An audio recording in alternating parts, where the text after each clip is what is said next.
Milton সমাদ্দারের অ্যাকাউন্টে আশ্রমের নামে বিভিন্ন প্রতিষ্ঠান থেকে নেওয়া 1,85,00,000 টাকার সন্ধান পেয়েছে পুলিশ।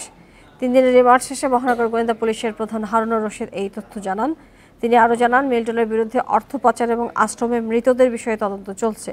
এছাড়া আশ্রমের নিখোঁজ ব্যক্তিদের জাল মৃত্যু সনদ তৈরির কথাও স্বীকার করেছেন মিল্টন। গোয়েন্দা প্রধান জানান, হাসপাতালে রোগী না পাঠিয়ে অপারেশনের নামে তিনি নিজেই রোগীদের ব্লেড দিয়ে কাটাছেঁড়া করতেন। তার স্ত্রী নার্স হয়েও প্রতিবাদ না করায় তিনিও অপকর্মের দায় এড়াতে পারেন না। এদিকে মানব পাচারের মামলায় মিল্টন সমাদ্দারকে নতুন করে 4 দিনের রিমান্ডে নিয়েছে পুলিশ।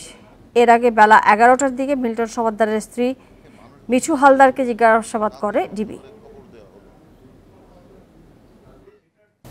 আসলে 900 লাশটা আমি বলেছি যে এটা বললে আমি দাফন করেছি, এটা বললে আমার কাছে ফেসবুকে প্রচুর টাকা আসবে।